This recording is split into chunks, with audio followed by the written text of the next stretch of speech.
শত্রুর কলিজা ছিদ্র হয়ে যাবে, শত্রু শেষ হয়ে যাবে, শত্রু মারা যাবে, এমনই একটা মরণবান তদবির আজকে আমি আপনাদেরকে শিখিয়ে দিব। তো নিয়মটা জানতে অবশ্যই আপনাদেরকে সম্পূর্ণ ভিডিওটা দেখতে হবে। প্রথমেই আমি আপনাদেরকে একটা অনুরোধ করতে চাই যে এই তদবিরটি আপনারা অবৈধভাবে কারো ক্ষতি করার জন্য অন্যায়ভাবে প্রয়োগ করবেন না, এমনকি কারো ওপর পরীক্ষা করার জন্যও প্রয়োগ করবেন না, কারণ এটা 100% ফলদায়ক।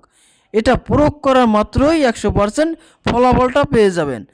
তাই কারো ওপরে আপনি এটা পরীক্ষা করার জন্য প্রয়োগ করবেন না, শুধুমাত্র আপনার কাঙ্ক্ষিত শত্রুকে শেষ করার জন্য এটা প্রয়োগ করতে পারেন।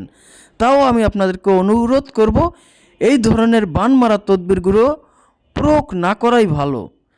যদি আপনি একান্তই শত্রুর জ্বালায় অতিষ্ঠ হয়ে যান তাহলেই আপনি এই তদবিরটি প্রয়োগ করতে পারবেন। এজন্য আপনাকে প্রথমেই একটা রসুনের কোয়া নিতে হবে।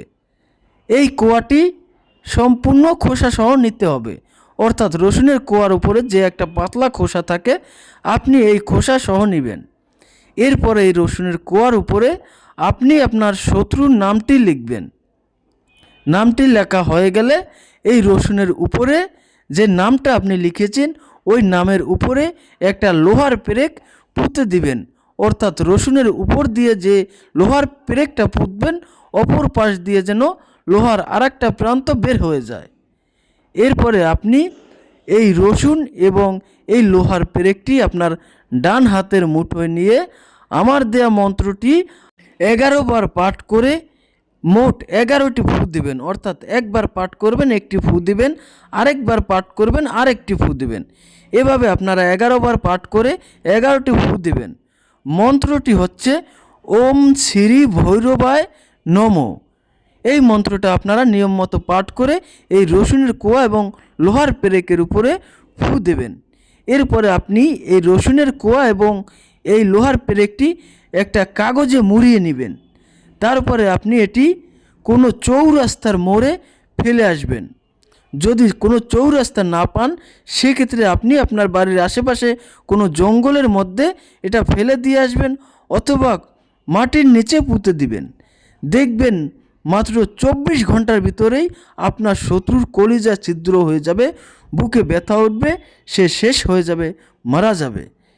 ইহা অত্যন্ত পাওয়ারফুল একটা মরণবান তদবির। তাই আপনারা যদি আপনার শত্রুকে শেষ করতে চান তাহলে আপনারা এই তদবিরটি প্রয়োগ করতে পারেন। তো আপনারা যদি আমার পেজ থেকে ভিডিওটি দেখেন তাহলে অবশ্যই আমার ফেসবুক পেজটি ফলো দিয়ে দেবেন, এবং আপনারা যদি আমার ইউটিউব চ্যানেল থেকে ভিডিওটি দেখেন তাহলে অবশ্যই চ্যানেলটি সাবস্ক্রাইব করে দেবেন, কারণ আমি যে ভিডিওগুলো দেই এগুলো সবগুলো সঠিক এবং সত্য। এগুলো আমার পরীক্ষিত, এগুলো আমার বই থেকে দেওয়া, এগুলো দিয়েই আমি কাজ করি। অন্যান্য অনেক পেজ কিংবা অনেক ইউটিউব চ্যানেল দেখা যায় এরকম ভিডিও তারা আপলোড করে, কিন্তু বেশিরভাগই তারা মিথ্যা জিনিস প্রচার করে শুধুমাত্র ভিউ পাওয়ার জন্য। কিন্তু আমি যেগুলো প্রকাশ করি সেগুলো সত্য।